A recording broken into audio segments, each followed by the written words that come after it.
Hey, everyone. Welcome. It's Isaya. Hopefully, you can see me. Hopefully, I'm live. Hopefully, everything is working.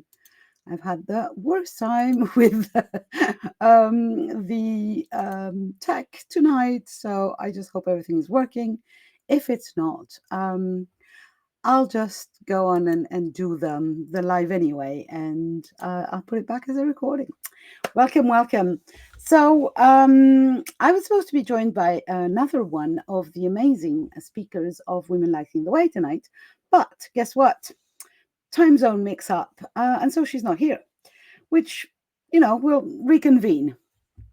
But in the meantime, since I did put my earrings and I got all prepped up, I thought I'd come and talk a little bit about Women Lighting the Way myself. So, just in case you have no idea what we're talking about, and you are in a group called Women Lighting the Way, so you might kind of know, or you should know, what is that about. But in case you don't, I just thought I'd come and make a small live about the um, uniqueness of this summit. So, Women Lighting the Way is a summit. It's happened 3 times already, and this is going to be the 4th edition in just 2 weeks. And I'm really excited. I have been facilitating or managing this summit for a few years now. We started during COVID years, if you remember. And we started with my bestie, Chris Wallace from the US. And then Chris went her own way to do other things. And here I am on my own running the 4th edition. And so this is a summit like no other because we invite you into the truth, the authenticity, the intimacy almost of our own stories. Why? Why do we do that? Despite that fact being quite difficult for so many of us, including myself. So the point is that I believe that women's stories are not enough available in the world, and that we all go around listening and being engulfed all the time in men's stories. And men's stories are amazing, don't get me wrong. From King Arthur to Jeff Bezos, we've had all these stories about men's successes, right? And that's the way men's stories work. They go from rags to riches, from nowhere to orgasm. And that's great. I have nothing against men. Let me be very, very precise and strong about this. But we don't have women's stories. And women's stories do not unfold the way men's stories unfold. So many times women's stories unfold in circles, in spirals, in cycles, just like our menstruality. And that means that these stories are not the same as the men's stories would be. So that means that women, when we listen to stories, we very seldom do not see and listen and hear stories that look like us or that sound like us. That's why me and so many other women in the world, we are on a mission to collect women's stories and to offer them to the world as a resource, as a library of women's stories, so that we can access them and start to realize that there are many stories, that women's stories also always seem to have a common point that is the feminine, basically. And just like masculine stories have this strong, success oriented vibe, women's stories have a weaving vibe, I think. At least that's my belief. And a community vibe. And I think that we need more of those. We need more of those to be available, to be listenable, to be foundable. And I'm making up words here, I know. And so this year I invited women to come again and talk about themselves and tell their stories online without any props.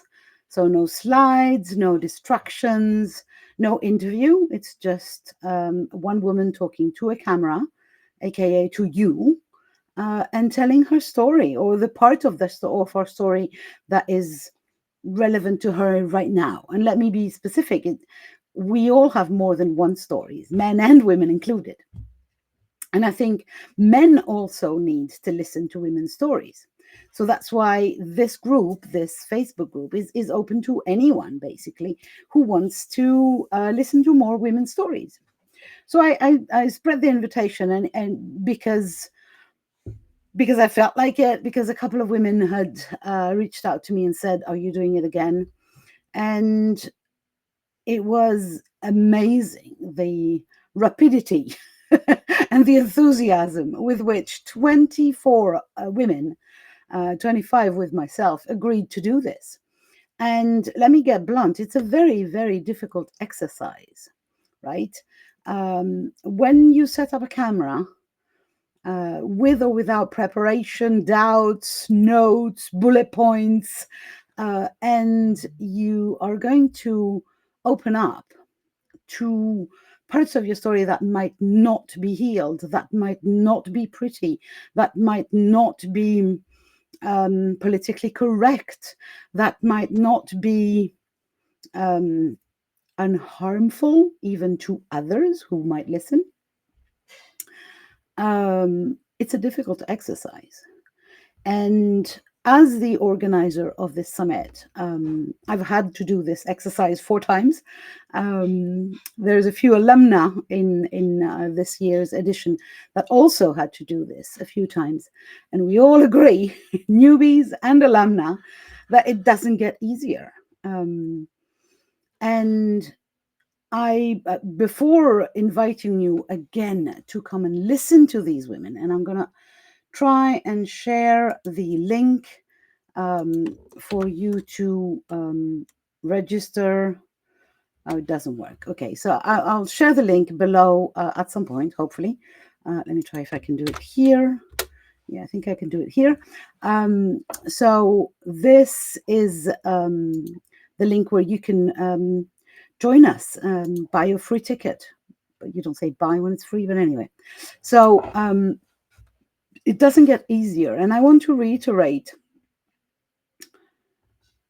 my admiration for these women who dared to come and tell their stories, to make themselves seen and visible. And when you're a woman, even in the 21st century, becoming visible, fully visible as yourself, not as the persona that you're supposed to be or you want to be showing, or that is acceptable for a woman. But when you show up just as yourself, telling your story or parts of your story that again might not be nice, polite, pretty, sexy, that is an act of courage, an act of beauty. And because the speaker that was not available today to speak with me right now, I thought I'd come and reiterate my admiration and really invite you to join us. And when you're joining us, or after you join us, invite all your friends, males, females, in betweens, other genders, species.